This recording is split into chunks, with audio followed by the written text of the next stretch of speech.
White people are sad that the Nottoway plantation burnt down. Yeah, I said it. Some of you have seen the videos. White people are so sad. Like, literally, they are on TikTok crying. Oh my God, my wedding reception was there.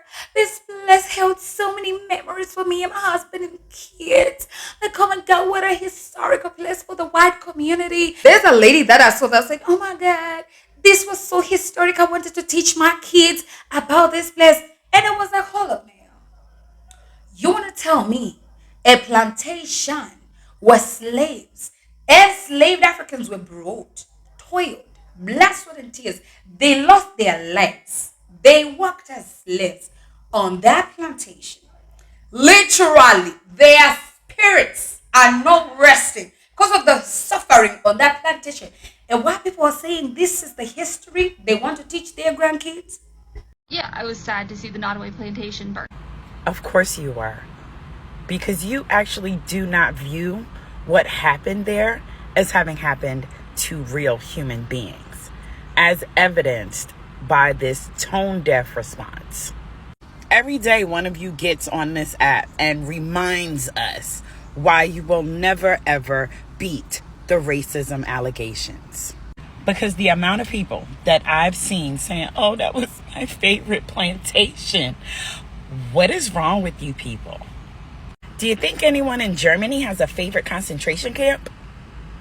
And the fact that you all think that plantations are these beautiful, picturesque places to hold weddings and events at shows how truly evil and diabolical you all are. You can't help it. So I'm happy that it burned to the ground. I wish the same fate for every last standing plantation. Are they this so much deep rooted into their hate towards black people or hate to the system towards black people that they see these plantations that just burned down as a very big loss to the white community because it holds their history?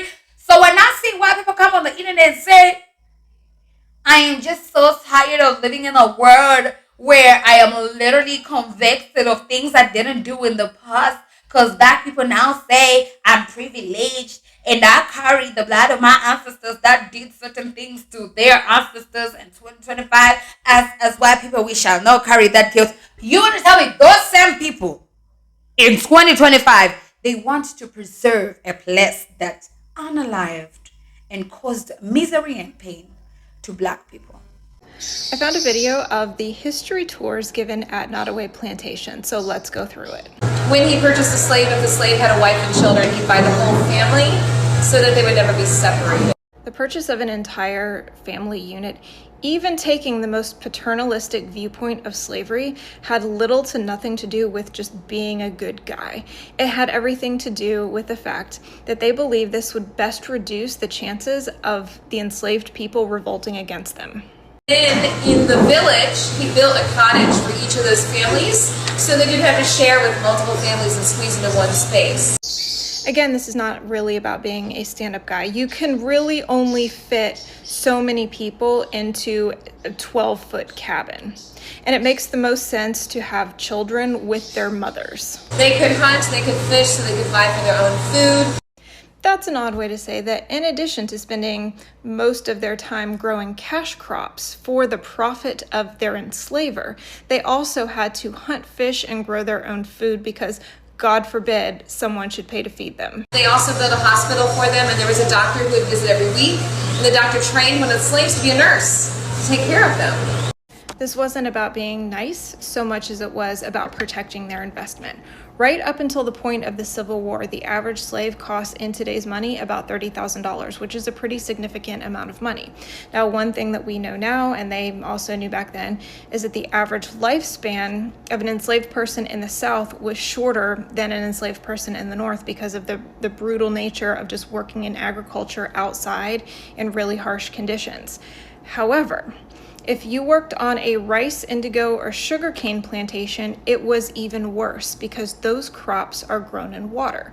So you have all kinds of animals that you have to deal with, like water moccasins, bugs, which bite you and also spread disease. and you're more prone to fungal infections. And make no mistake, training someone to be a nurse wasn't about making sure that they had quality care around the clock. It was about saving the slaveholder money. Like the slaves were treated fairly well as the slave can be treated. This is just a reminder that the only way to treat slaves well is to free them. Nottoway Plantation marketed itself as a luxury resort. On their website, they bragged that it was a gorgeous resort getaway with these beautiful trees, this, that, and the other. And then you go back and you find that video of, the tours that they were giving. They were bragging that their slaves were treated very well and that descendants of the enslaved still worked at the Nottoway Resort. Look at the location tag. It doesn't say Nottoway Plantation. It says resort. Let's look at the differences in how history is portrayed by, say, the Whitney Plantation, which I've discussed at length, that focuses on the experience of Black people, enslaved Black people, forced here and tortured here under chattel slavery, which is not the same thing as other ancient forms of slavery, no matter how bad people want to tell you that. It is very, very different, and there are people who benefit from you thinking that it wasn't that bad. Okay? Alexis, you can't tell, I am directly 6 generations removed from slavery. Okay? He had the most in this region, and that's because when he purchased a slave, if the slave had a wife and children, he'd buy the whole family so that they would never be separated. And so that was good for them.